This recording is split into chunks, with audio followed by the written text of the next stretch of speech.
What did you guys want? This was like a specific topic that was addressed in the AASI East page, you know, so what are some things that you're coming tonight to really, what do you want to learn? What do you want to share? What do you kind of want to, what have you been working on that you're interested in sharing with others? What are you hoping to get out of tonight?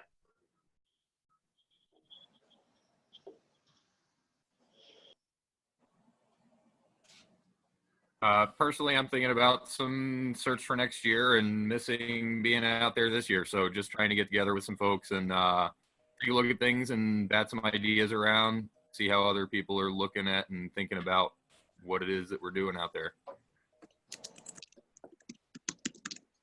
I personally work on a hill where almost all of my lessons are never evers. It's like a tiny little hill, kind of work alone. And so I just love listening to you guys who do like a broader range of lessons, talk about what you see. Yeah, Kelly, that's a really cool thing to bring up, and I can speak to that. And I know a couple other people on this call can speak to that. I started teaching at a hill that all I taught was beginner lessons all the time. And so when I started trying to like understand riding in the even the novice zone or the intermediate zone, I was never teaching that stuff. So it was only like trying to figure it out for my own riding. And it took a long time to really be able to like see it in addition to like feeling it, because I could ride it, but I had no experience teaching lessons in that zone.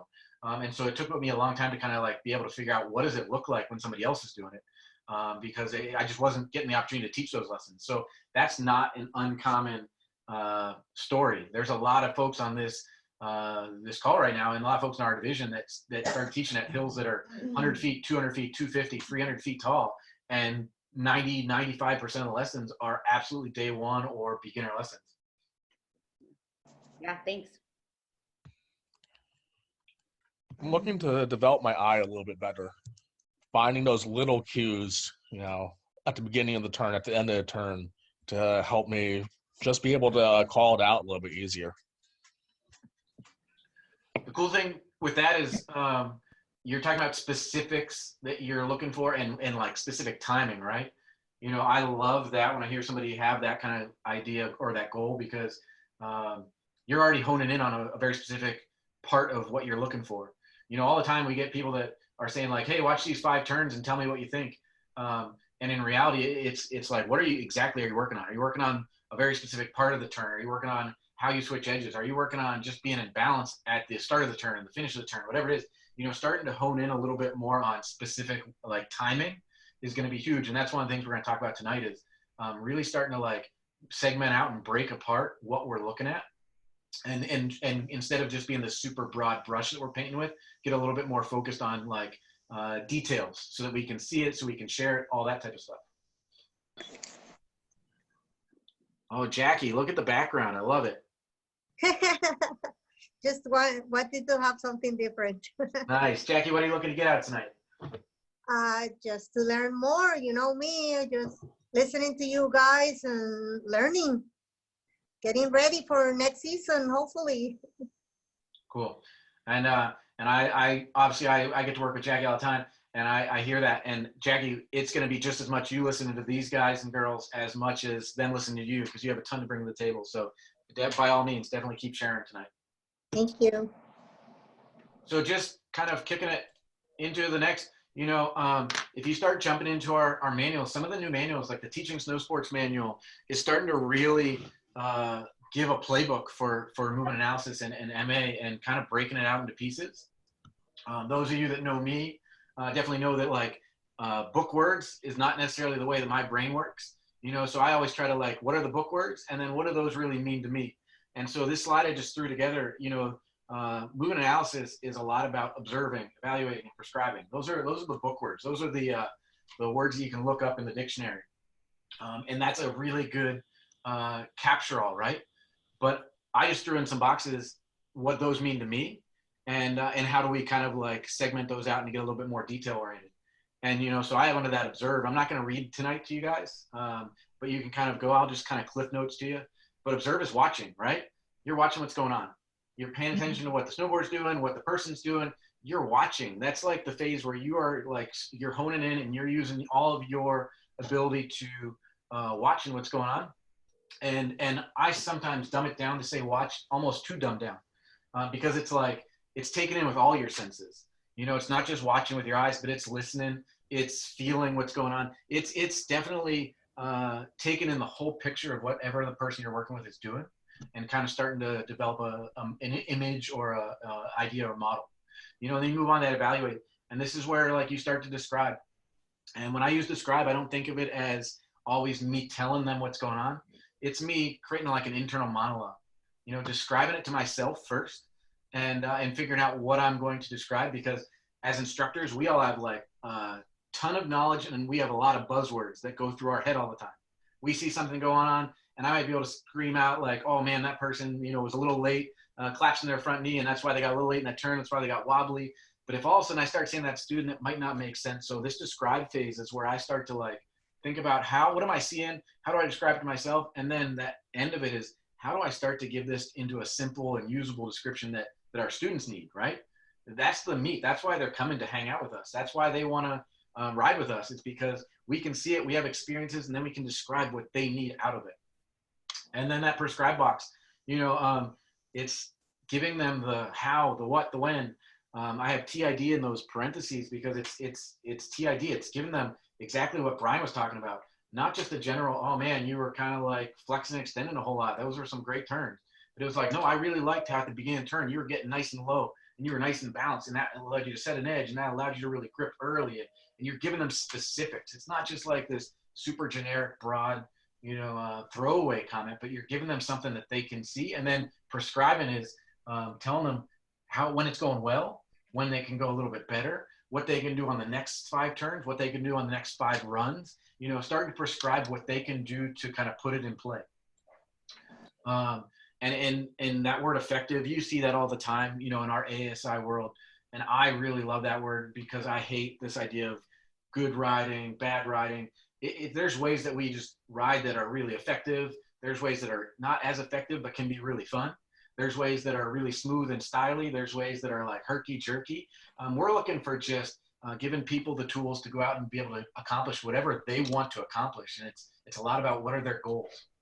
And that last box I just have, you know, really tonight, my thought is that we're going to focus on the first 2. We're going to hone our eye.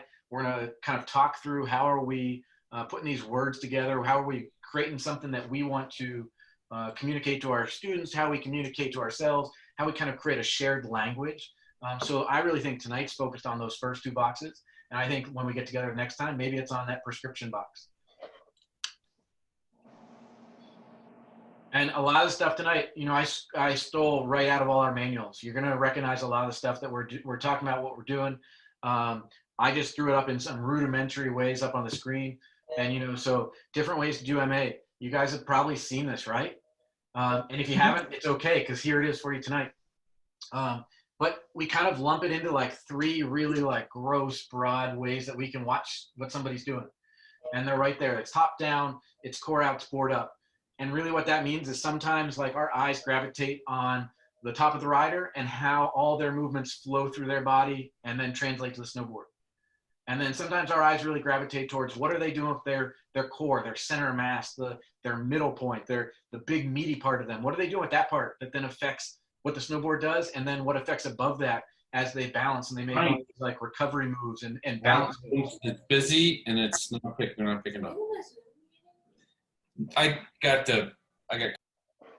And then that last one is board up, and that's when our eyes gravitate towards how is the snowboard interacting with the snow, and how does that translate up into the body? What are the moves they're doing with their body to make that snowboard do something? What are the moves they're doing with their body to balance as the snowboard is doing stuff? You know, these are really broad brushes to paint with, but it's definitely a way to start to segment out what are we looking at, and then kind of how do we see the whole picture. You know, we zero in and then we go broad. We go from micro to large range of motion, large body parts. And so tonight as we go down, I challenge you, if you're normally a top-down instructor, you think top-down, I challenge you to go core out or board up. I challenge you tonight to use this as an opportunity to look at how do I describe something a little bit differently than my go-to or my norm. You know, these images come out right out of our manual as well. Like, this is a side profile of a rider. And it's a side profile of a rider just as they are on that far left picture with the triangle, where they are just stacked, but kind of both legs are even. in terms of flexion extension. They're in the middle of their stance, they're in athletic stance. And then as they progress, you know, into the middle picture, they've moved towards the nose or the tip. And then that third picture, they move towards the tail. It's just showing, moving along the length of the snowboard, how that image can change a little bit, right? And if you're core out, you're top down, you're board up, whatever it is, even as you attack it differently, this can change as they move a little bit on their snowboard. Reference alignments. What do these mean? Somebody chime in. What's this kind of generic, general buzzword mean?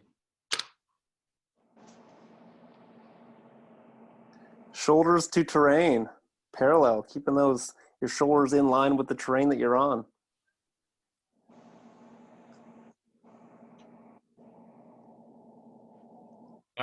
Where your body is, like in reference of being aligned over your board, or where it's aligned with your board.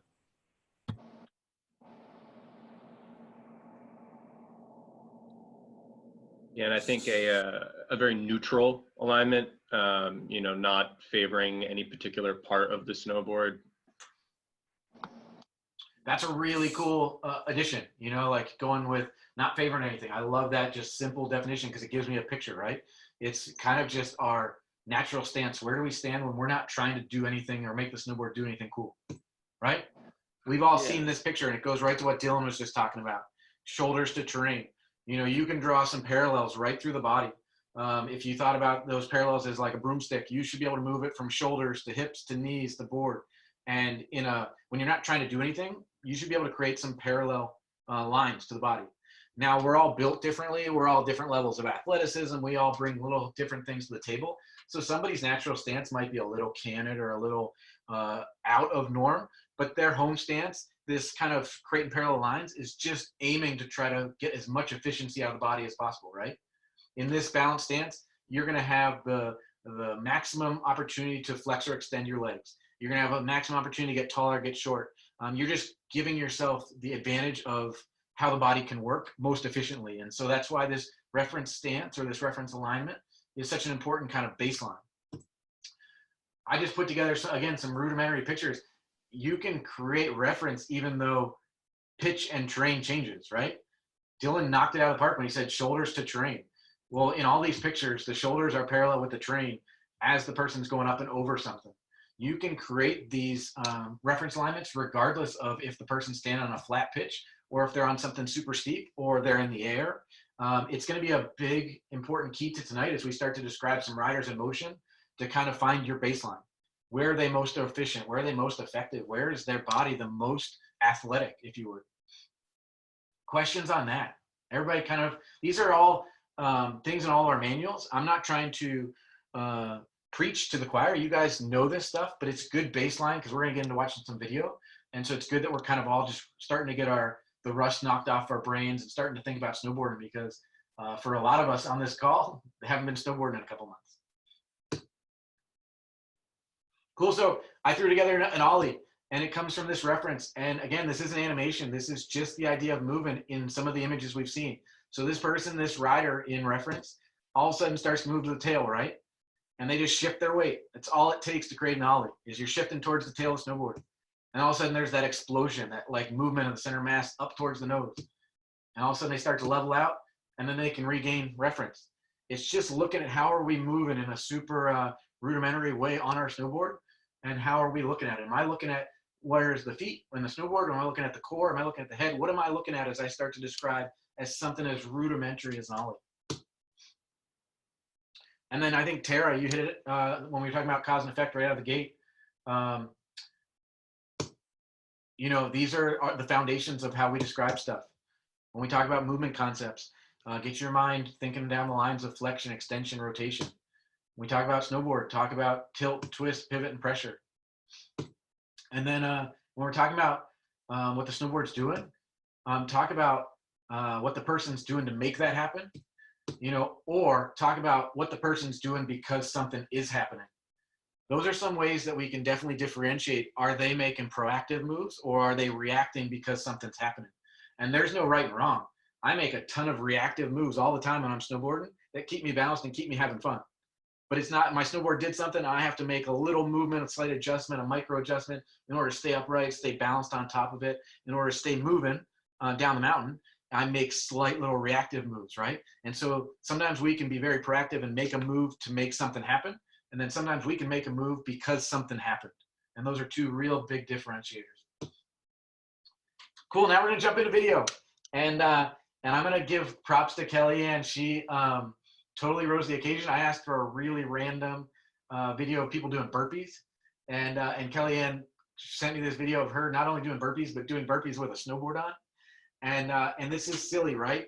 The burpees are something so far removed from snowboarding. But the cool thing about her video is that she is moving on a snowboard. And I just want you to start to think about, what are you seeing? Go back to that top down, core out, board up. What are you kind of honing in on as you watch this little video? Can everybody see it?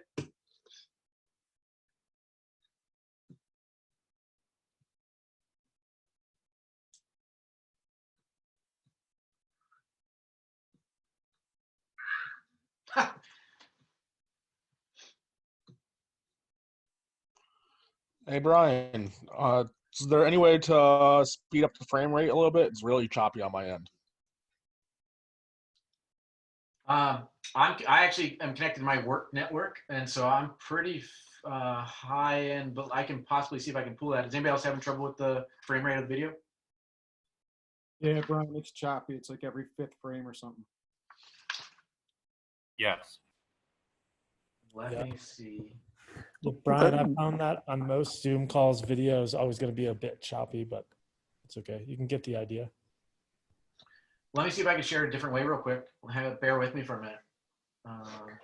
That's pretty fast internet speed for Vermont, though, right, Brian? Well, the cows are moving pretty fast tonight, so Yeah. it's helping everything move along. Let me see if I can. Bear with me. Well, if this video doesn't work, I have a couple different ways we're going to share some video riding that I'm going to share with kind of a video player. And hopefully we can go through that, and I can go frame by frame. I can do a couple different things. So if these ones don't work, it's not the end of the world.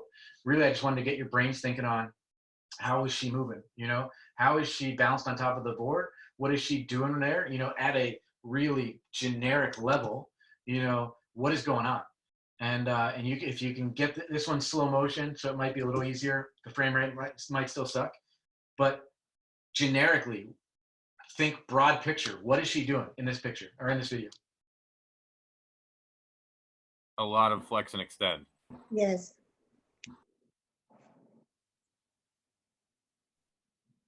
What else?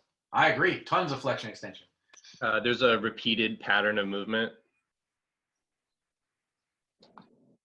Core is moving in and out of alignment over the board.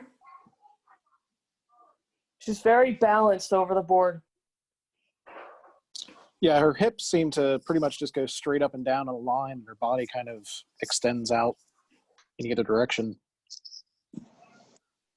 I noticed in the beginning of her movement, she's really square, but then more towards the end, she starts to open up a little bit and get a little bit more fun when she actually makes that jump.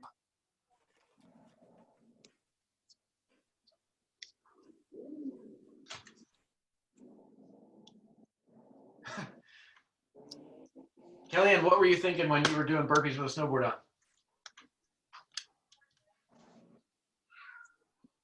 Oh, you missed my laugh. I just laughed at you. I was thinking that I thought I was going to be able to jump a lot higher than I actually could with the board attached to my feet.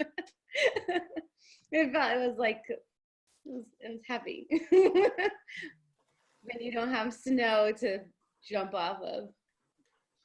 Yeah, right. When you're just, it's all you, all muscles, all skeleton, everything. It's a lot different than just being able to go down the mountain and kind of use the board and use the energy of the board and different things like that. But you're definitely making it happen. You're definitely getting off the ground. There's symmetry going on. I think Tara talked about you're getting your center of mass out over that toe edge. You know, you put your hands down so that you can make that move happen. You're doing things to have like a defined outcome, right? And the defined outcome was just burpees. One of the things as we watch some video tonight that I don't want to get away from too much is it's really easy as instructors to just start spewing out all sorts of movement analysis and describing what our students are doing. But we got to kind of put ourselves back in that mindset of what is their goal? What are they trying to accomplish? What have we either asked them to try, or what are they trying on their own? And then hone our movement analysis and hone our feedback that we deliver into that realm of how are we helping them achieve their goal, right? And how are we helping them get a little bit more efficient, or a little bit more smooth, or a little bit more stylish with their goal? And so that's going to be a big theme tonight. It's not just describing a ton of different, spewing information, but spewing information that is relevant to whatever they're trying to do. Brandon, we got any questions going on?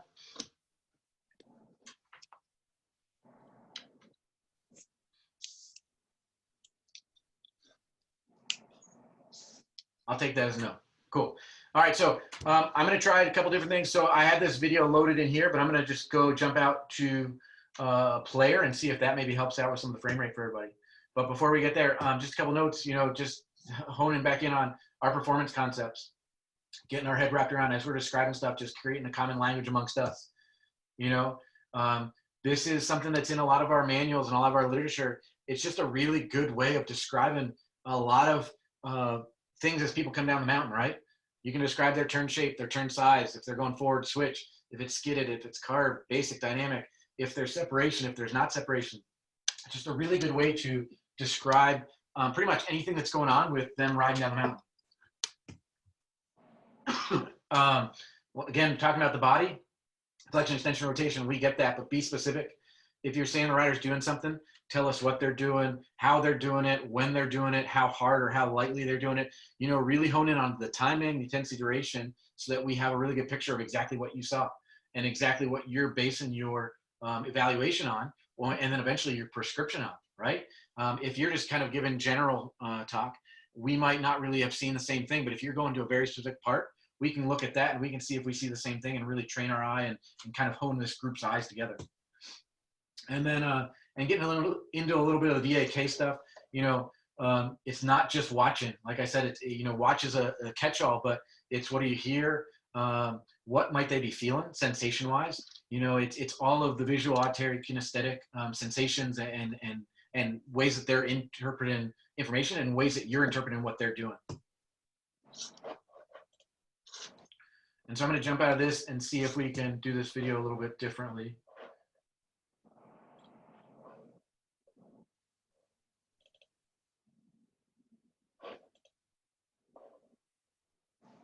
So before I play this, I just want to say thank you. Dylan offered up the opportunity for us to watch some video of him riding.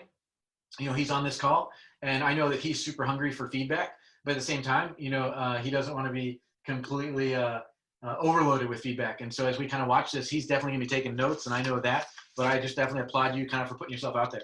So let me know how the frame rate's going on this, if everybody's able to see this riding.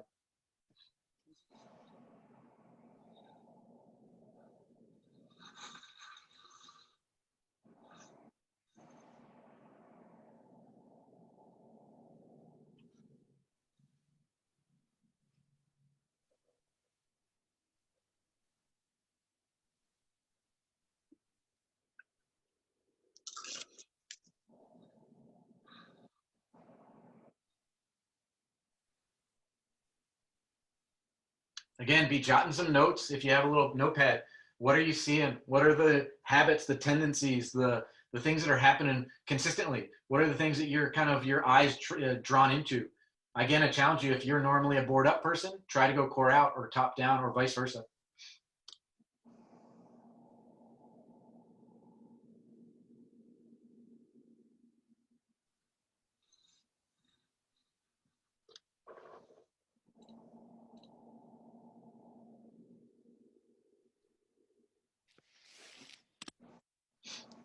A lot of these tasks that Dylan's doing are just a lot of things you see in the level 2 riding standards, right?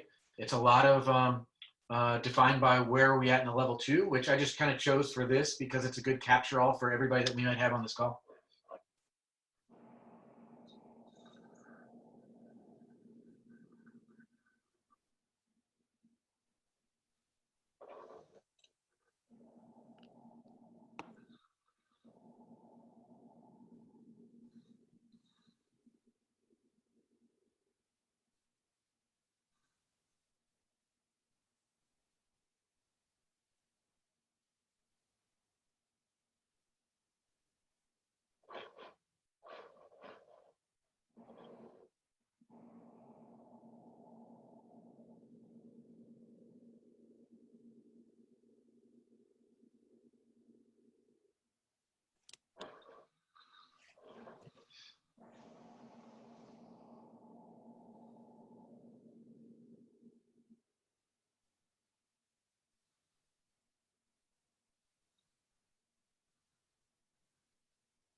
You should always ride left foot forward, Dill.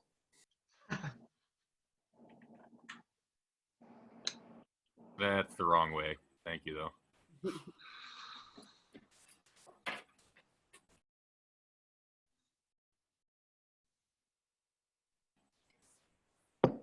But yes, I do enjoy riding left foot forward occasionally.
Bless you. Salute. Thank you. Sorry, I'll mute my.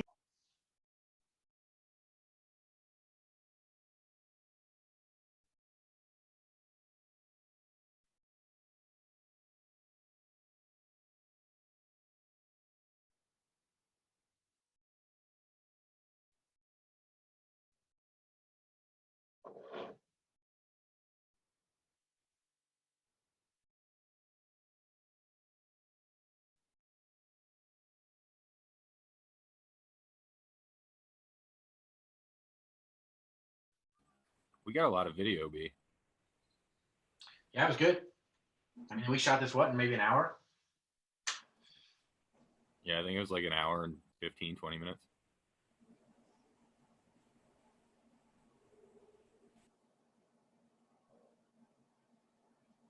So cool. We're going to get the opportunity to kind of revisit that, but that is, the first watch through, or the first time you got to see it.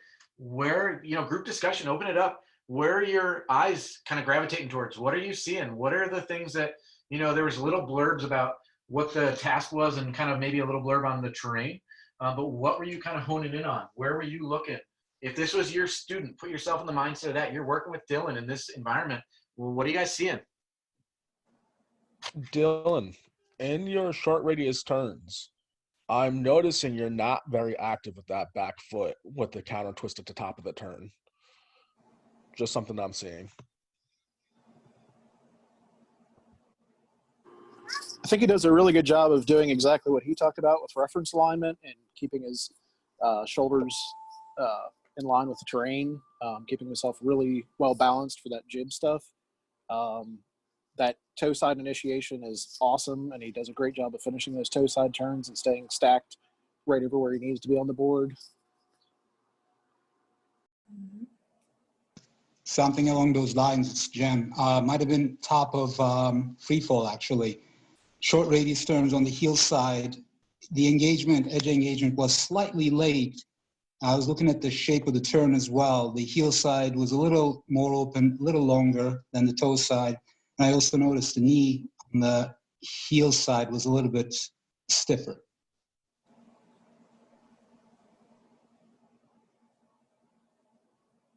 One of the things I noticed on his pivot slips was on the heel side, he would take the snowboard edge and raise it twice on every heel side, but on the toe side, it was more of a smooth edge versus the double edge. Keep the conversation going. Somebody just asked in the chat if we could play the video again while we were talking.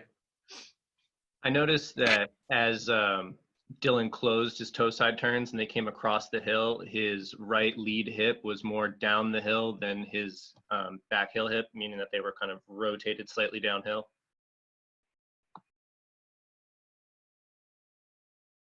This is the clip where I noticed a lot more pivot versus tipping.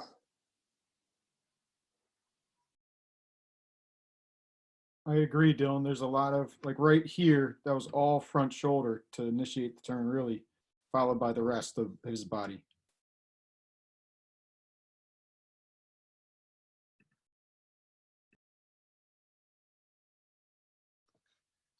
The cool thing, some of the stuff I'm hearing is it's like some of the comments sound a little bit different, right? You know, some people are talking about the beginning of the turn, some people are talking about the end of the turn, some people are talking about being late into the turn.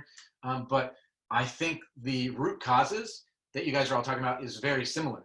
You know, there's slight little adjustments to very specific parts of the turn, or very slight adjustments to being in reference or not in reference, or starting the turn with the shoulders and the hips that maybe throws off the timing and gets them a little late, which causes a little bit more of an aggressive finish move, right?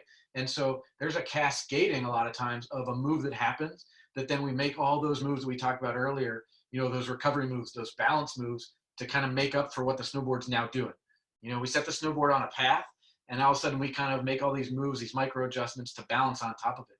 And so it's really cool to kind of hear how people are attacking it and what people are gravitating towards. Are people looking at the hip? Are people looking at the snowboard? Are people looking at the rear leg or the rear foot, I think, as Brian talked about? What else are you seeing?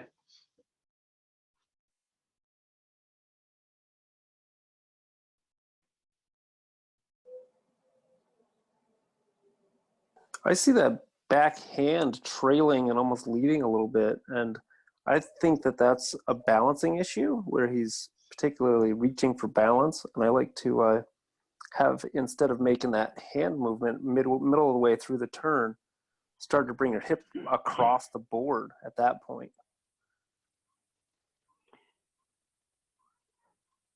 Does anybody else see a difference in the leg length from the front leg to the back leg as these turns progress and finish? Because it looks to me like that back leg is really, really bent more in relation to the front.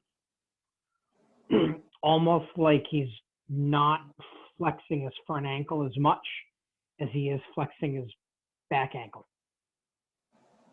I kind of agree with some of that, and I think I'm seeing there's a asymmetric turn going from your heel side to the toe side. There's almost a up movement because of the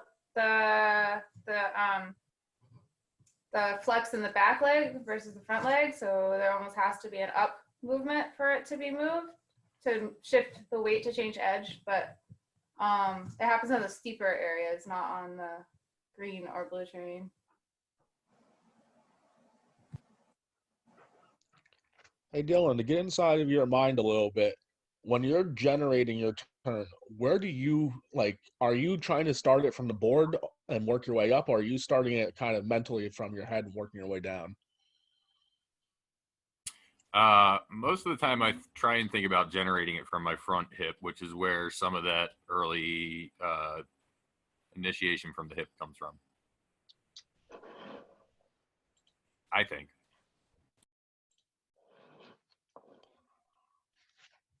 Yeah, when I'm watching you break your reference alignment and either get really extended or really compact, the one movement that I notice the most is your hips are tending to, you know, rotate open. That's something I've seen through a lot of these different ones. I think even coming up in this one right here.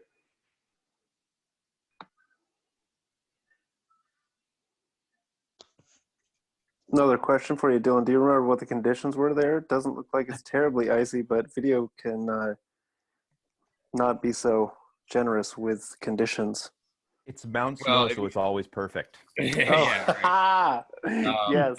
You can see in the background of some of these shots on Snow Dance, a big, wide, technically beginner trail from like mid-mountain.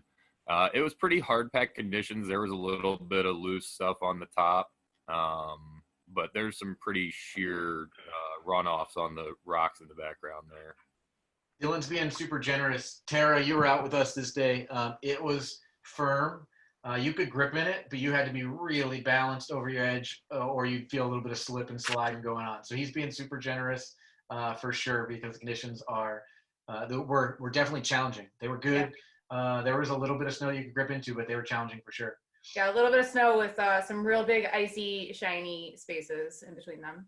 Yeah, absolutely. One of the cool things, I heard a really awesome question, and it was, where do you feel you're starting your turn? Like, that is real stuff, right? That is what we're doing right now is what we do with students. We go out and we snowboard with them, or I hope you do.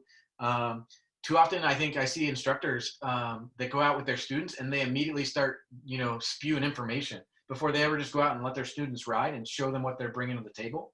And that's why this is such an important part, is, having a focus to it. Let's do some large rip and turns, on green terrain. And I want to see exactly what you just said. Where do you feel you're starting your turns with?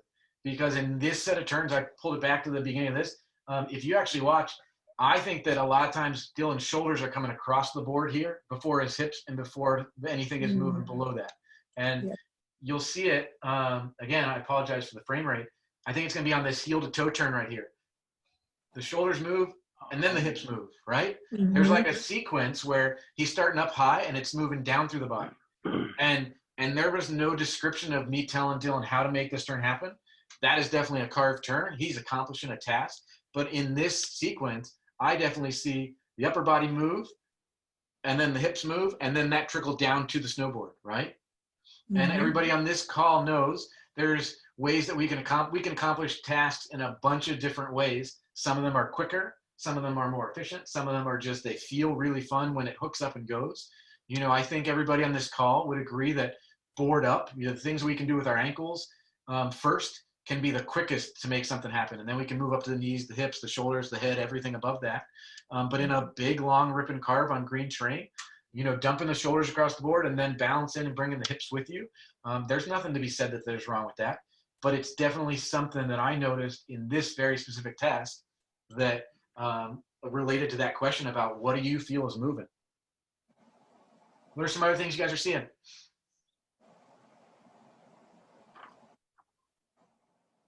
Hey, I realized every time you nose butter, you look the opposite direction you're rotating.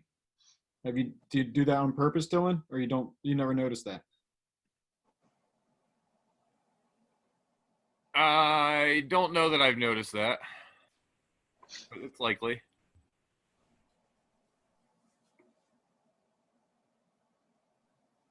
I just took notes when I was watching through it, and a lot of stuff that I'm going to say is super in line with things I've already heard, but maybe it's a different way of thinking about what you shared, or it's a different way of honing in on it.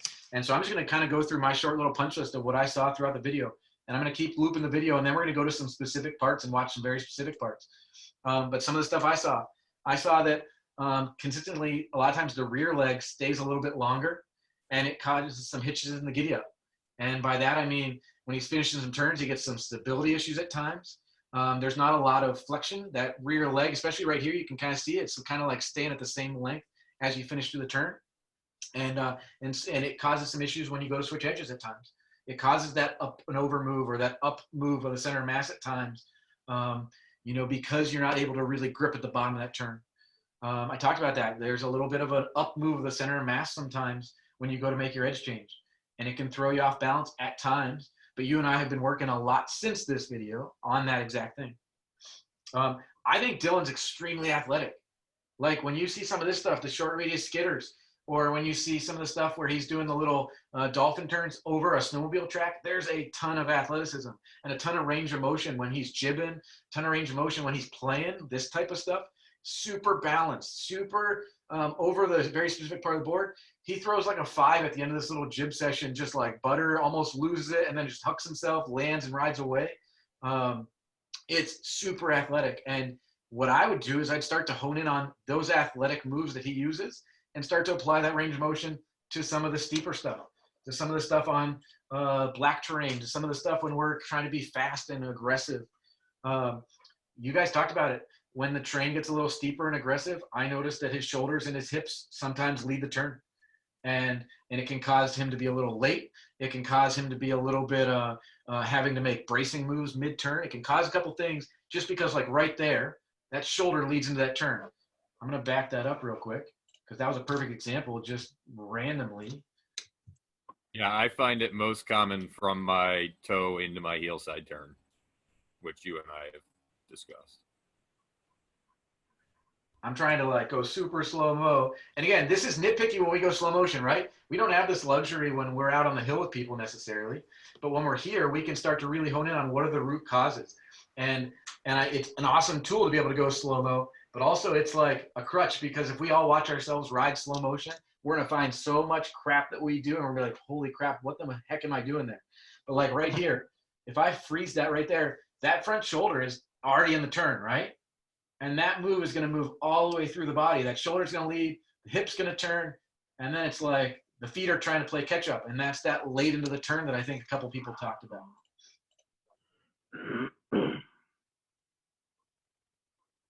I think also on that heel side initiation, he ends up a little more towards the center or the tail of the board. He does a really good job of using fore aft and kind of diving into the nose of the toe side turn. The heel side turn tends to come more from the center of the board. So you're talking this turn right here? So heel to toe, he gets nice and fore and has a lot of movement there. And then as he goes across and gets ready to initiate his heel side turn, it kind of stays more towards the center and almost the tail of the board sometimes. Yep. Dylan Sanford, you were talking about some things with hands, and like, you know, hands are one of those things where I hear a lot of alpiners talk about hands all the time, right? And they talk about, oh, your hands are in the right place and things like that. And a lot of times you like are like, oh, whatever, that's a throwaway comment because we're really worried about how's the snowboard interacting with the snow. And so what I love about snowboarders is we go, what the heck's going on between the snowboard and the snow? But one of the things I'm going to point out is this hand has a thing going on, right? So this hand turns as the shoulders and the hip turn, and then there's a little counter rotation right there to get the board to do what he wants to do a little quicker. And so even though like I'm a self-proclaimed, I ride, my hands are crazy when I snowboard and I look like a goon half the time.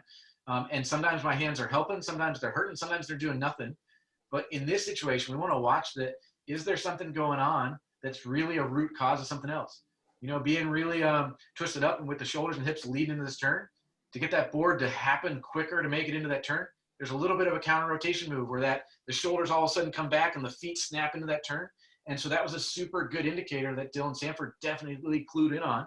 And maybe I'm putting words in your mouth, Dylan, but when you said it, I was like, yep, I've absolutely seen that throughout this as well. Yeah, no, I like to use that as like an analogy of a cat on a really thin wire. Its tail is going everywhere. And it's a balancing issue, I feel. And when your hands are out like that, you're reaching for balance. And it's a great timing issue for the student to know because they can internally feel when they start to move their hand. And that's where I pick up on the timing, intensity, and duration and be able to use that as like a movement that my student can feel that I want them to make that move at that particular time. Does that make sense? It totally makes sense. I mean, okay.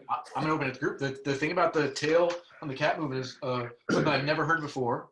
But I immediately had a visualization. Like if you were working with me on the mountain, all of a sudden I have something I can visualize that I can kind of be like, oh, holy crap. Okay, I got you. I paused it here. He's going into medium radius on black terrain, I think. And just let's dumb it down a second. And as a group, what is the first thing you see? What's the first part of his body that moves when he goes to make an edge change? What's the first thing you see?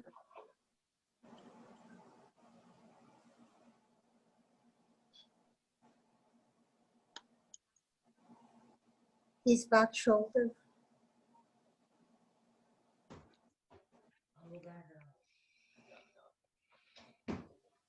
Does everybody agree? Anybody have difference? Yeah, Brian, so I agree with what you said about the shoulder, but if we think about the origin where the movement happens and therefore the shoulder moves, think about maybe perhaps in the spine, there's some spine flex and some spine rotation, which allows the shoulder to dive into the turn. Yeah, Tony, that's awesome. And for anybody that doesn't know Tony, you should get to know Tony for the first part. But the second, Tony is from Rocky Mountain. I'm super psyched he's joining us. You know, it's definitely a little bit more middle of the day, earlier in the day for Mother's Day. But Tony's a longtime national team member. He's moving into a term as one of the national team coaches. Wicked smart guy, brings tons to the table. And this thing about the spine is something that a lot of folks in the East haven't really been exposed to a whole lot, but definitely is something that we're talking about at a national level. Like, what is going on with the body? And it's a cool thing. So, you know, Tony's talking about making some flexion in the spine or making some rotation in the spine. And Tony, I'll kind of kick it back to you. One of the things that I think is cool is if you talk the difference between alpiners and snowboarders, you know, a lot of times alpiners consider the hips to be part of the upper body. And then all of a sudden you talk to a snowboarder and they talk about the hips being part of the lower body. But the crazy part of that, like, differentiation is the spine connects into the hips and connects into the pelvis, and you can't do a whole lot without the spine being part of it, right? And the spine is either turning and the hips turn with it, or we are turning our leg bones inside of our hip socket. And there's different ways to think about how the body is actually accomplishing some of these things. And so, you know, Tony, I'll let you elaborate a little bit more on that idea, but it's something to start to think about. What is my spine doing? How does my spine connect into my hips? How do my, you know, if I'm talking about rotating my hips, there's something that's going on the below my hips, and there's something going on above my hips as well. It's not that I can just miraculously all of a sudden disconnect my hips and turn them by themselves. Yeah, Brian, that's a great point, and something that you know, a lot of us see when we watch riders and we watch any people doing sports. Like, we see the result of a movement, or we see the direction of the movement, but we don't always see the origin of where that movement starts from. So the joints and the muscle group that starts that movement. So, like, for example, here's one that gets thrown around in snowboarding all the time, right? Broken at the hips, or broken at the waist, I should say. People say broken at the waist all the time. And when you think about broken at the waist, is that flexion through the hips, or is that flexion in the lower spine? And I challenge you to see if you can keep your pelvis there and just tighten your core and roll your lower spine. This would be like a great movement pattern to tighten your core, where if you flex at the hips, all of a sudden, you know, your femurs and stuff like that get a little bit longer, and your butt kind of moves back over that heel side edge. So there's things about that, is understanding how the body and biomechanics work, one joint to another joint, and what muscle groups are working. You know, so when you look at the spine, for example, you look at, like, break it down. I like to break it down like upper spine, lower spine. And a lot of times when we're rotating our shoulders, that comes through the upper spine. One thing that I did when I was training for my level 3, for example, my roommates kind of looked at me funny because I brought my snowboard home, strapped it in front of a full-length mirror, and started to get into all these funky positions to figure out how I move my body and what that did to the snowboard.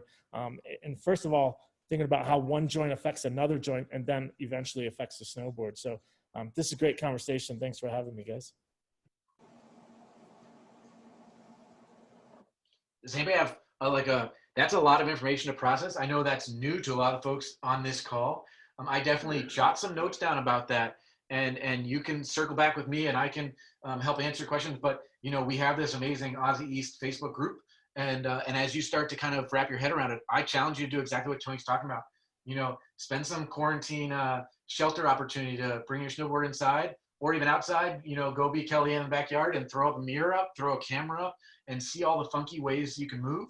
See how you can get into positions, and see maybe what the like Tony said, what is the origin, or what's the how does that move start, and what are all the after effects? If you move one part of the body, how does the rest of the body have to react in order to stay balanced, in order to stay athletic, in order to stay able to do other things? You know, start to try to understand your body, and that goes a long way to what we've been talking about is our experience shortens the learning curve for our students, and it shortens their ability to understand what they need to do to be successful, to slide that box, to hit that carve turn, to make that skidder, to ride bumps, whatever it is. They're using our learning curve and our experience to help them get there quicker. And so start to understand what your body can do, and you'll be able to start to communicate it and to put it into words.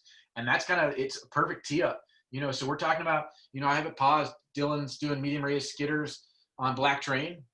We're talking about what's the body, what's the first part of the body moving? What to the group, you know, how do you describe it? What could be a more efficient way for him to accomplish this same exact task? How could you guys describe a different way that he could accomplish the same exact task?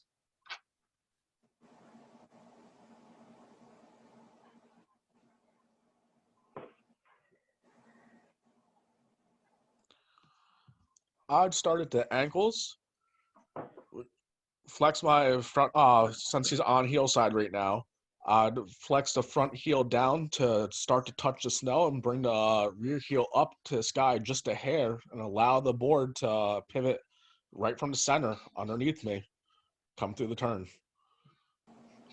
And then vice versa to toe side.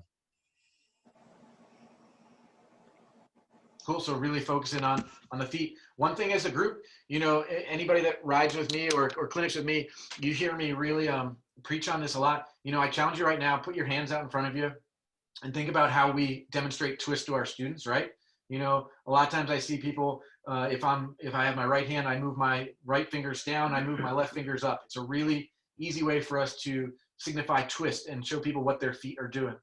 But one of the things I want you to challenge, and I challenge you to, again, if you're going out and playing, if you're in your living room playing, if you're in your yard, if you're on snow, whatever it is, start to think about how do we really encourage people to experience twist without opposing ankles. You know, a lot of times if you pull one set of toes up and push the other set of toes down, it'll put you in a position where you really lock out a lot of your lower body muscles. And it makes you really unathletic and almost locks you into some positions. Whereas exactly what I'm just hearing is if you go a little bit more sequential, you think about push down with your right toes and then push down with your left toes and then pull up with your right toes and pull up with your right toes. And it's more that sequential move. You can maintain athleticism. You can maintain a whole lot more range of motion instead of always trying to get our students to understand twist by opposing, right? By pushing down one set while pulling up on the other set. Does that make sense? Because that was a really good like lead into that. And I freeze framed it because in this segment right here, you can really start to see as Dylan's setting his heel edge to go on his turn, you know, he's definitely committing by pulling up and twisting the snowboard. Like I can see under the nose of the snowboard and I can't see under the tail. And that's because he's starting to really close that front ankle and he's starting to commit there. And then if you see it, if I go, you know, into this next frame, and then that rear ankle all of a sudden closes, now all of a sudden he's setting the edge and he's starting to roll into that turn. So that's a really cool way to skin this cat or to accomplish this task with just a different way of communicating. What is another one? What is another way that you guys can communicate how your student could be a little bit more efficient doing some medium rated skitters?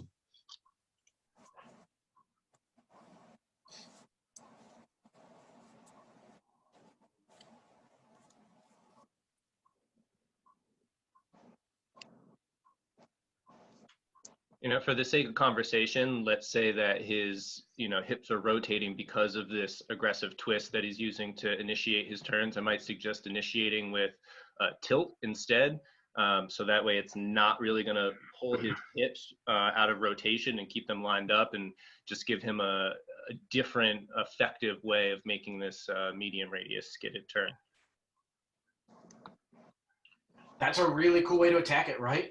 Just immediately change how his snowboard's interacting with the snow to set the edge. And maybe you're going to eliminate some of the stuff going on above the waist or a little bit above the knees. You're just giving him a different way to engage the edge. And maybe it's going to naturally put him in positions where he can feel, holy crap, I'm making those cat tail swinging moves Dylan's talking about all the time now because I'm not balanced over the edge. I'm not ready to set that edge if I just try to go full on, you know, into a tilt move to start this turn.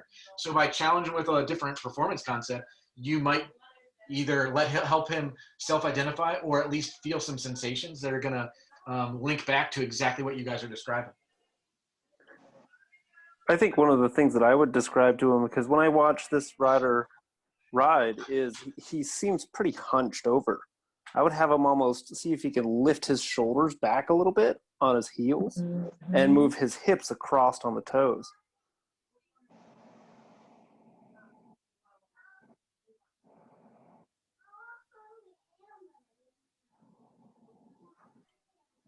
I'm going to play it through one or two more times and then we'll kind of move on to something else. But that's a cool way. I'm just going to kind of slow it down is what Dylan's talking about is, you know, just where the center mass is, right? You know, by using like super easy words like hunched over, you're really talking about where is his center mass and where is he balancing over? And that can be the root cause of a lot of things. You know, if your center mass isn't really committing to the turn, you might be fighting and it might cause you to be slower late into a turn.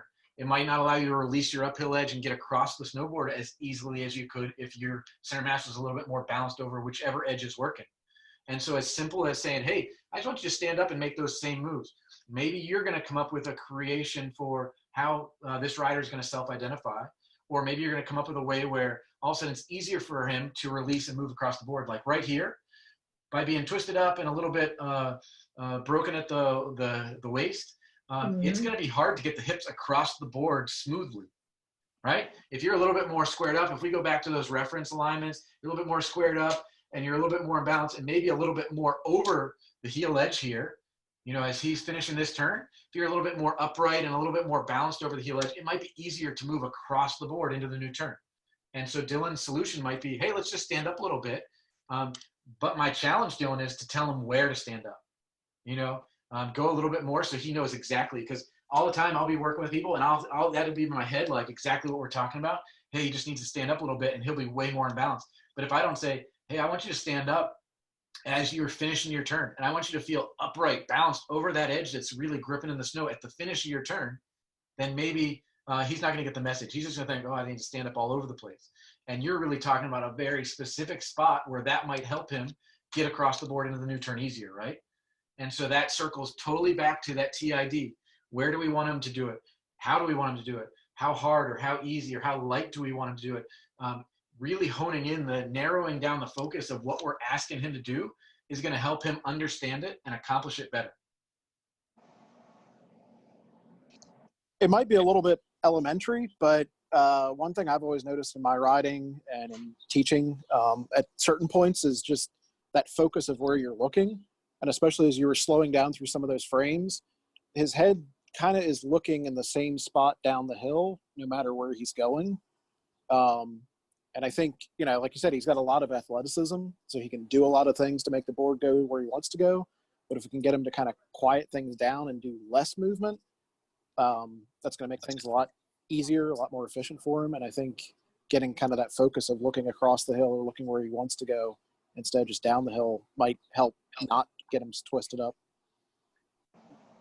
Dave, the really cool thing that you're getting on is, and this is something that I love about what we do when we teach, is everything that we teach builds to something else, right? We will revisit it down the road at some point, because if we don't, then why are we teaching in the first place? And sometimes looking where you're going is something that we get so ingrained in, we stop paying attention to it. And if you ever ride with Dan Munn, who's on the Ed staff, he teaches in Pennsylvania for a long time. He taught at Jackson Hole. He's just a phenomenal rider, just an absolute amazing coach. And I've seen him take top level riders on steep, gnarly terrain and just say, hey, when you finish that turn, get your head looking across the trail.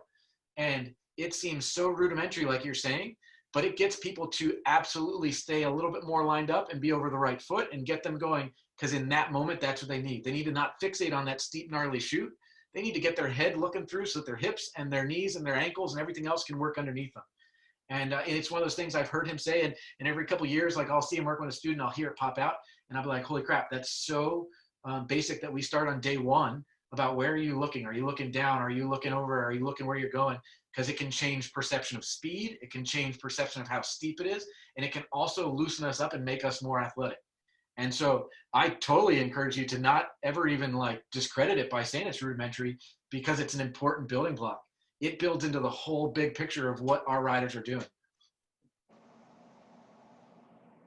So my challenge here, we've watched this video a couple times. We've talked about this. You're taking this information and you now have banked this. This is what you know about Dylan's riding. And you kind of imagine that this is the train he wants to get better and smoother, and he wants to like be more efficient and more effective at riding this train. And he's coming back for the weekend, and he booked you for an all-day private tomorrow and maybe an all-day private on Tuesday. What, you know, give me a sentence or two, and this can be a bunch of you. What are you going to go out and you're going to work on? Like, what are you really going to narrow down? Because there's all this information that you're processing, and it's your job now to kind of put that into a lesson plan and come up with some things that are going to be fun, that are going to be effective, that are going to give him the tools to go out and get a little bit more smooth at riding and more effective at riding. And they should be simple enough that over the course of the next 2 days, he has takeaways that he can go practice for the next 2 months. And so if you're developing a lesson plan for the next days, even just start with tomorrow. he's coming, he booked you for 6 hours tomorrow and he's going to ride with you. Where are you taking him and what are you guys doing?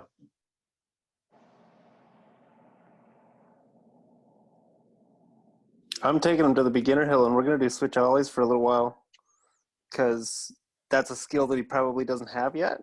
And it also builds that stacking stance that we're looking for. And then once we go from there, we're going to do regular edge transitions. And just again on super easy green terrain so that he can really feel his hips moving down the hill first on that heel side, on that toe to heel side. And yeah, then we're going to do 180s.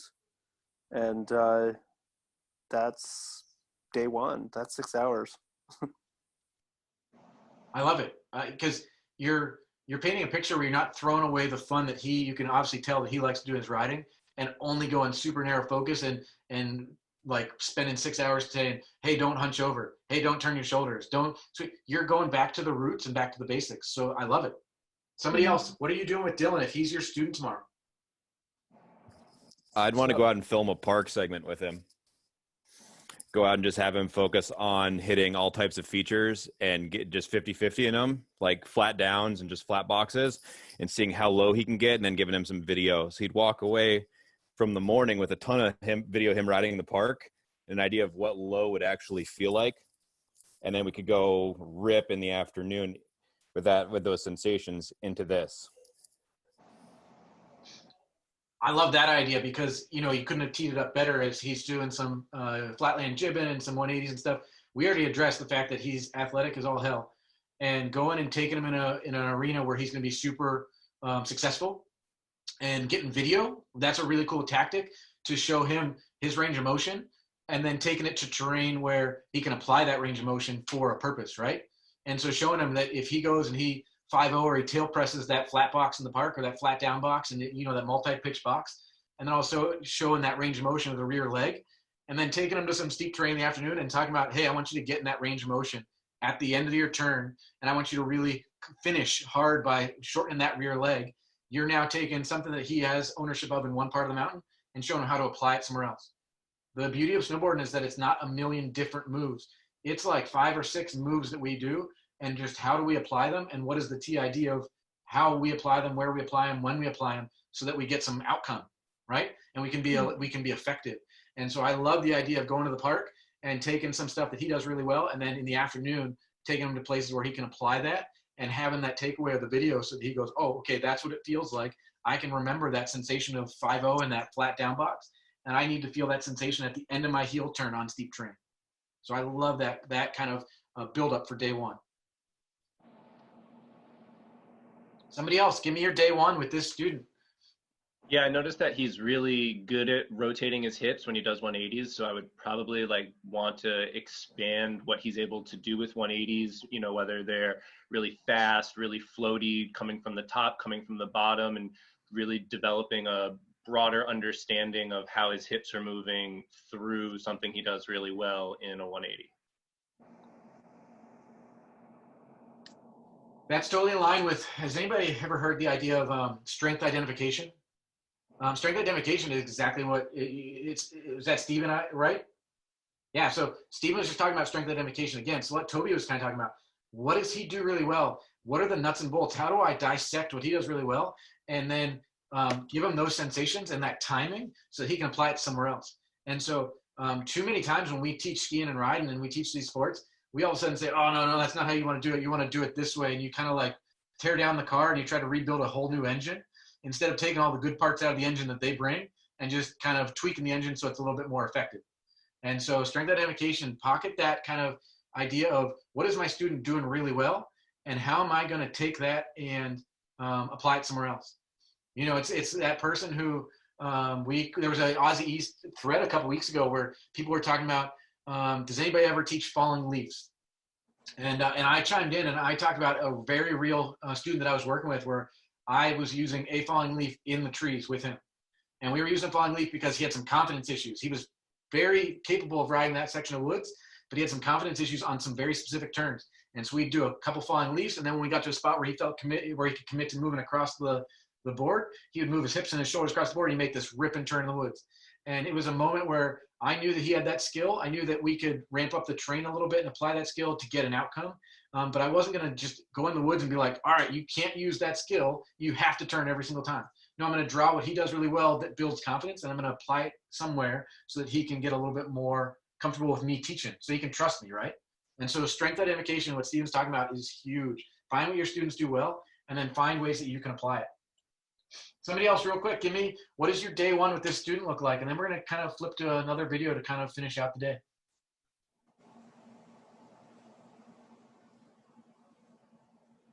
I'm a big half pipe teaching proponent. I would work on being able to make a smooth edge transition on the walls and trying to work your way a little bit further up the wall each time, keeping your shoulders in line with your board. That's really cool. And I'm going to pull the green curtain back a minute. And again, for anybody that rides with me or clinics with me or teaches with me, you've probably heard me talk about this a lot before. And, talking globally, and, Tony Macri, if you're still on, feel free to chime in as well. We have these national standards, and we have a lot of things that people interpret as like, I have to be able to do this to get my level 2 or my level 3 or whatever it is. And half pipe is one that scares people sometimes because they don't have exposure to a pipe, or they don't necessarily understand why we'd put them in that situation. They don't teach in the pipe. And what I will justify a lot of times, I'll talk about, we're looking for skills. And one of the skills that we look at the level 2 is the ability to ride up the wall, to flatten the snowboard, make an edge change, and then ride back down the wall. Well, if you took this student into the pipe and you're not trying to blast out, you're not trying to like air out and throw down, you're just trying to make some smooth turns on the wall. If there's a ton of shoulder rotation, a ton of hip rotation, or a really aggressive twist move, they're going to get to some spots where all of a sudden they're getting their board and it's biting into the wall, and it's not feeling smooth. It's not feeling like it rolls. It's not feeling like that natural little river going down the mountain. It's feeling herky-jerky. It's feeling aggressive. And you could teach all the skills about being smooth, moving your center of mass from edge to edge, being low, being easy to release an edge and get onto a flat board and onto the new edge in a pipe by doing really mellow turns on the wall. And so the pipe with this student could be an awesome day where you're talking about reference alignments, you're talking about range of motion being low and nice and in balance, and talking about being smooth, rolling the board from an edge to a flat board to the new edge, coming across, rolling the board flat to the new edge. Could be a fantastic lesson to teach a ton of skills in an environment where they're going to feel immediate feedback and reverberation through the board if they're not doing that. Does everybody kind of feel that? How that skill is definitely in the level 2 national standards. And it's not looking at, are you the best half pipe rider? It's looking at all the things that we're describing about, are you in reference? Are you able to flex and extend your legs independently or simultaneously? Are you able to flatten a snowboard? Are you able to switch edges and move your center mass across the board? It's teaching all those things and reinforcing all those things. Pardon me. Questions on that, or anybody want to add to that?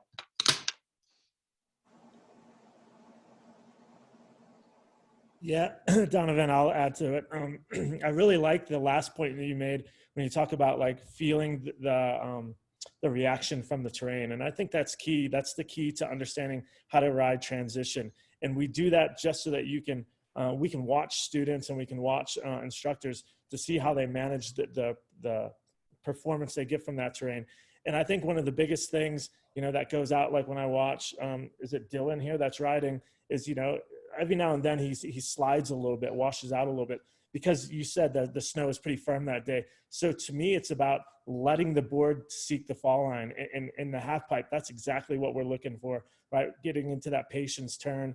And it's all the same movements that we do everywhere on the mountain, but changing the TID of those movements to apply it to a new application, be it the pipe. So that's exactly right. When we're looking at those different applications or environments at exams, we're looking for how you change, tweak, or adapt your timing, intensity, duration of all those same movements in the different scenarios. So great point.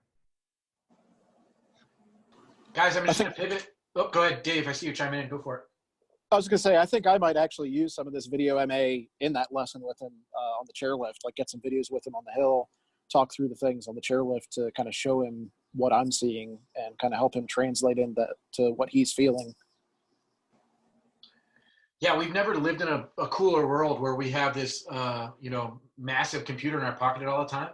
and being able to capture some video and then jump on a chairlift or in a gondola or whatever it is and go through that video, or at lunchtime or at the end of the day, reinforce some of that is huge. It's such a cool skill and such a cool ability that we have now, that I highly encourage you to use that. One of the pitfalls I see sometimes is it's hard to actually coach if we're capturing too much video.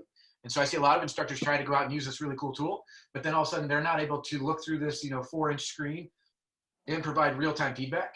And so it's important that you balance it, right? If you're working on something and there's a very specific thing you want to show, grab video so that you can reference it later. But make sure that you're limiting. You're not the pro or the instructor who's always out there capturing every turn on every run, because you're really going to struggle to find that line of how do you deliver feedback in the real moment versus later when you're watching it for the first time with that student. I'm going to throw up one other video, and then we're going to kind of just kind of wrap. This video is just, Amy, are you on the call? Amy Gann? Yeah, hey. Are you coming? I have a video of you just in the Grommet Park. You cool with me showing it? Oh, geez. Yeah, that's totally fine. Cool. I'm going to play a video. It's just Amy hitting a couple jumps, I think, throwing a couple threes different ways. And what we're going to do is we're going back to big picture. What are you seeing? And we're not going to get into a deep, long discussion. All I want you to do is, as you watch this video, what are you seeing? I'll play it a second time. And then what would you do if you were working with this student tomorrow? If you had this student for an all day tomorrow and this is their goal, is throwing 360s, what are you working on?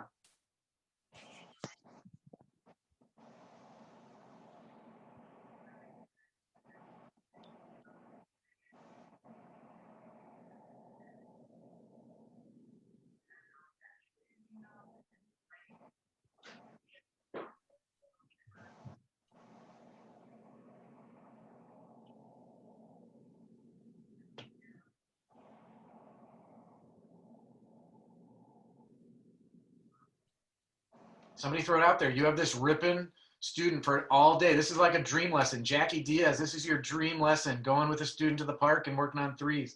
What is your lesson plan? What are you seeing from this video that would help you build what you're going to do with this student tomorrow?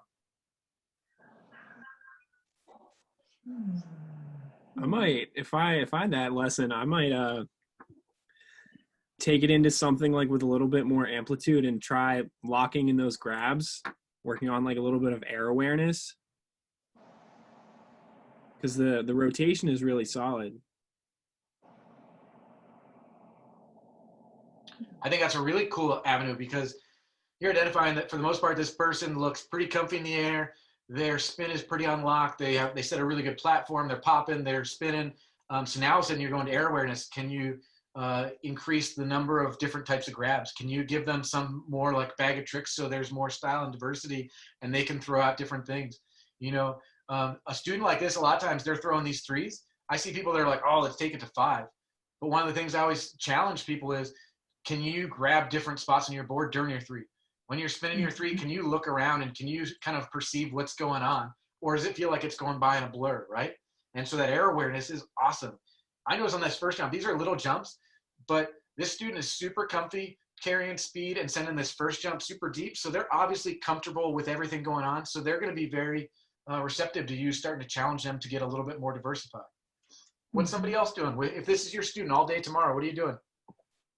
I might start to talk about how setup turns affect spin, because I noticed that she's coming off her toe side edge for both her backside rotation and front side rotation. Absolutely. I think that's a really cool observation. When I watched this video the first time, I go, okay, this person's really comfy setting a platform on their toe edge, right? And so you could go in a bunch of different ways. You could go to, let's see if they're just as comfy with their heel edge, or you could say, let's dial it in so that they're going straight from the takeoff to the landing. There's no drift, there's no side-to-side motion, but let's be as efficient as we can. So if we start to step this up into 15, 20, 25, 40 footers, whatever it is, we're as efficient as possible to put them in the position to be as safe and successful as possible, right? So that's really cool. One more person. You got this dream lesson tomorrow. Ripper that just wants to throw threes and spin and maybe diversify. What are you doing? Amy, are you there? Yeah. Are you goofy or regular? I'm regular. Oh, okay. I thought you were goofy. No, I can't switch backside for the life of me. Okay, that's what I'd be working on with you. Hey, I got something. I obviously know Amy from the team, and I love watching her ride. But I would work on separation, and you can see in that that hard ways front three that she does here at the end, she goes so much separation in the beginning of that movement that the body uncoils in the air, and then she's lost for her second piece of that trick. So I would work on her ability to manage that separation and not go too far to where she gets locked and then lost. So right here, as Brian's kind of moving it, look how much separation there's, so much, and then it uncoils, and now she's stuck. So now she can't get that second part going through. So I would work on some real just going into like 180s, front side, backside, switch, front side, switch, backside, and just being real slow upper body and then swiveling the lower body to set it to that edge in the landing, and then eventually pulling that back up into the three. Tony, can I ask you a question? Sure. One of the first things I noticed about, that second one, the front side, was like how much is happening with her arm and the wind up. Is that part of what you're saying, or is that? Yeah, that's exactly it. And the arms are an indication, right? Like I think it was Dylan Sanford said before about how the hands are going. So the arms, like she winds up so much through that spine and that core and the arms, and she whips the arms through. So then right there, and then all of a sudden now right here, she's going to start to uncoil, and it's kind of a counter rotation. So her upper body blocks her lower body ability to finish that rotation through. So that's where we want to talk to her about storing some of that energy through the core, so she doesn't use it all in the first half of that trick. Yeah, and that's spot on, I think, because when I'm riding, when I feel it, like the pop feels really good because it's off that toe side and there's a lot of energy, and then you can really feel like your abs kind of stretch out, and then you can pull it back, but it's not enough. So that's where that stall comes in, and I can't get the same generation that I get off of the full backside. So it's like it gets sludgy right about there. Well, and a really good indicator, if you're looking for it, is if you see I'm going frame by frame, and I know everybody's having some issues with frame rate, but right here where the back hand does that move. Yep. So right there is where this spin caps out, because that little counter rotation that Tony's talking about, that Amy's talking about, right there, that is what's going to cause this to be a little bit slower to continue to rotate, because there's a ton of stored energy, there's a ton of stuff going on, but as soon as this right arm swings back like that, it's going to start to stall out some of that, and then everything has to scissor through with whatever she brought to the table right before. And so that little indicator is that back arm as it makes this little move, wound up, unwind, and then all of a sudden, boom. And so as simple as maybe asking her to pay attention to that arm and keep it coiled up to the body a little bit more, or delay that move a little bit longer, might be the key to taking that from being, a very stomped 300-degree spin to a stomped 360 like every single time. I have a question. Go for it. Amy, hi Amy. Hi Jackie. Is when you do the 360s flat, does that happen too? When I do it what, flat? When you do the movement that you're doing there, and when you do it on a flat instead of jumping, does that happen to you too? That you don't finish the rotation, or you counter rotate? Have you noticed? I'd say it's a tendency on my front side spins in general. Yeah, which I made some progress on this year, but yeah, overall that's a thing I get stuck on a lot. So trying to do that flat more and more until you actually get the whole thing. That will be something fun that I will do with her, either going down or going on the sides, trying to help her get those arms in the right position, because what I noticed there is that all what you said, the counter rotation and how the front arm is staying in the back instead of staying in the front, that's why she can't turn completely, as far as what I can see. Jackie, a really cool thing, with this being your home mountain, is these type of jumps you could hit from a little bit of the side, and you can teach students how to under rotate doing what you're talking about. So like if she's coming in here, instead of hitting this jump square on, straight on, you could come from the side and air from the side to the landing, and you could get away with under rotating a little bit more and really focusing on the moves you're talking about. Mm-hmm. Hey, Amy, you rotate naturally backside? Yeah. Okay, because also if you notice, when you rotate backside, you come around, I think it's coming up here, right there, you're spotting the landing, right?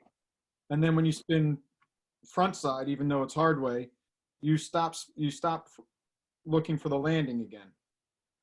I know we Yeah, shoulders and everything, but right there, yep, you were looking at the knuckle rather than where you like over your left shoulder where you should be spinning. Yeah, that's a good point. I see When what you you're talking about for sure. spin backside, it's so much easier for you to see that. Right. Yeah, so maybe it's just looking harder for the landing. Yeah, I totally noticed that as well with you, Amy. There on that the front side, it's like you're trying to stop that last 180 rotation, and it almost seems like if you just turn and look through it, like that would help bring that all the way around. Mm-hmm. Yeah, I know Brian kind of started this by saying you're messing around, so I was kind of curious, like, what your thoughts going into that second jump was, and did you have a plan? You know, as far as ATML, did you know what you were going to do, or did you kind of throw it a little bit more last minute, and maybe that's why your head wasn't looking, or is this like something that you've kind of struggled with normally anyway? If I remember, I think this was was this 2 seasons ago? Yeah, this was a day that we were trying to get some just educational video. We were hitting some boxes, rails, jumps, and just trying to get a bunch of quality footy. Yeah, I think my main goal that day was board slides on that little rail on the bottom right, if I remember correctly. And so we just did a couple fun laps through, and that's, I'd say probably why I picked to do that trick is that is about as big of a jump as I'll do a hard way front 3 off of. And so I was probably taking the opportunity to try it. Because it's a hike, as you guys know, Grommet's usually a hike park midweek, and it's a fun spot to try those. But yeah, I don't have the air awareness and the I'm not comfortable doing them off of a bigger jump. Cool. So I think that some freestyle stuff is obviously, it's really easy to start to like digest, and it's fun, and we like to all play with it. And so I think it could definitely be something that we take, and I'll get some freestyle footy put together maybe from this day, and we can put some stuff together for like a future call, and we can start to dive into that, because there's some stuff being talked about, like head placement and how do you continue rotation and start and stop rotation. And there's some very specific purpose to, like on this hard way front 3, looking back at the knuckle to stop that rotation when you're at the right spot is a good strategy and a tactic. It keeps you from spinning down the landing. And so there's definitely purpose. And that's, you can tell that Amy owns that move, but maybe the head stops a second or a fraction of a second too early, and that's what stalls it a little bit. So I think maybe for a future talk, we'll get into some freestyle stuff and really start to understand the difference between rotation and counter rotation and being countered and how they have effects on freestyle. And that'd be a kind of a cool talk. Just to kind of wrap, today, I'm going to jump back into this screen. Can everybody see it? Just has the snowboard fundamentals on the screen. Mm-hmm. So this is stuff that a lot of people have exposure to. Some people have little exposure to. Some people have no exposure to. But it's starting to roll down the pipeline. And we're not going to dive into it deep, but start to think about the snowboard fundamentals. And the way I really look at the snowboard fundamentals is a really good way to bridge the gap of cause and effect for people who are struggling to do it on their own. And it's a really good way for us to build a movement analysis model. And because it talks about how do we move on the snowboard and what does that outcome have? What does the snowboard do because we move? And I'm not going to read them to you. They're, like I started this call tonight, I'm not a book word person. I try to take what's in the book and I try to make it into words that I understand. And so I'll give you like my versions of these. And the quick version is the first one, it's talking about control the relation of the center mass, the base support along the length. This one is strictly talking to moving nose to tail and back. It's how do we move from tip to tail? How do we move in that plane of motion from the nose of the snowboard to the tail of the snowboard and back? And it's not always from nose to tail. It's not always from tail to nose. It might be from centered stance reference to tail. It might be from center to nose to do a nose press, but it's how do we move along the length? The second one is how do we move across the width? It's how do we move our center of mass from the toe edge to the heel edge or back? How do we move from the toe edge to a flat snowboard to do a 50-50 and then ride away on a heel edge? It's how do we move like a metronome back and forth from the toe edge to the heel edge? The third one, to regulate the magnitude of pressure. This is how do we move vertically? Do we rapidly drop our center mass towards the board? Do we move our center mass up? Do we stay static and stay like locked in at the middle of our range of motion? But it's how do we move in the vertical plane and how does it affect the snowboard? And then the three bottom ones, how do we control tilt through inclination, angulation? That's basically creating angles in the body or tipping, towards the mountain. How do we tilt the snowboard at a base level? How do we pivot the snowboard using flexion, extension, and rotation? How do we twist the snowboard? We talked about twist when it's torsional flex through flexion extension. We can accomplish it in a ton of different ways, and there's some that work a little bit better than others. So these snowboard fundamentals, as they really start to be showing up in our manuals and showing up in literature and showing up in clinics that you're doing, really I want you to take these as this is a really good way for us to give feedback to students based on what they're doing and what they could do a little bit better. And it's a really good way for us to help people connect the dots in cause and effect world. We've always had performance concepts and we've always had movement concepts, and all of us have worked really hard to understand how they bridge the gap between the two. But these fundamentals help folks connect the dots and help us give them the tools to connect the dots. So start to really kind of immerse yourself in them and see how they can help you communicate what you're trying to communicate. That's the connection model. You're starting to see this show up in our manuals and our content. It's what's driving the industry for so long. We've talked about teaching riding, professional knowledge. We're really incorporating people skills. It's something that's coming into the industry as a focus of how do we get our students to trust us? How do we get our students to buy into the crap that we're trying to get them to do so that they can get a little bit better at snowboarding? And so as you see this model start to try to break it apart, as the coolest thing about this model is the student is the main focus. They're at the middle. And, our decisions, our behaviors, us, our knowledge, how we teach, how we interact with them, our understanding of snowboarding is all going to affect how they learn and how they get better at snowboarding. And so this is a really cool model that just really identifies how important it is that we are focused on the big picture. We're not just worried about how good of a rider we are and how that'll impress our student. We're not just worried about always setting up a 90 million demos so that they understand it, but to live in this kind of dynamic model to make sure that we're setting our student up to have most success, to have most fun, and to get the most out of us. And that's really it for today. We kind of carried over a little bit. I'm sorry for going a little long, but there's some really good conversation that I didn't want to shortchange. My email's on the screen. You can also get a hold of me through AASI East. By all means, if there's questions that you have from tonight, there's no stupid questions. Feel free to reach out. Feel free to keep this conversation going as we engage, in the Facebook group, and keep this going so we can build momentum throughout the summer, and we can really have a really good jump-off spot to hit the ground running when we get on snow in the fall and in the winter, to kind of make up for being shortchanged with a short end of the season. So I give you tons of kudos for kind of jumping on here tonight, sharing, everybody kind of throwing a bunch of stuff out there. We have such an amazing community. Thank you for being part of it. And thank you for kind of stepping out of your comfort zone to share and to hopefully open up and learn a little bit. Thank you, Brian. Yeah, absolutely. Thank you, Brian, and thank you, Dylan, for putting your stuff out there. Yeah, thanks, Steve. Thank Thanks you. everybody for all the feedback. Thank you, Kelly, for making this recommendation. It was awesome. It was great. I loved hearing everyone. Yeah, this was awesome. Let's do more. Yeah, Dylan and Amy. Absolutely, Brian. Thank you so much. Cheers. Thank you, guys. And thank you, Amy, for throwing yourself out there as well. Anytime. Thanks, guys. Bye. Miss you, friends. See you guys. Good night, guys. See all your faces. Later, guys. Thank you. Thank you. Hope we see you soon.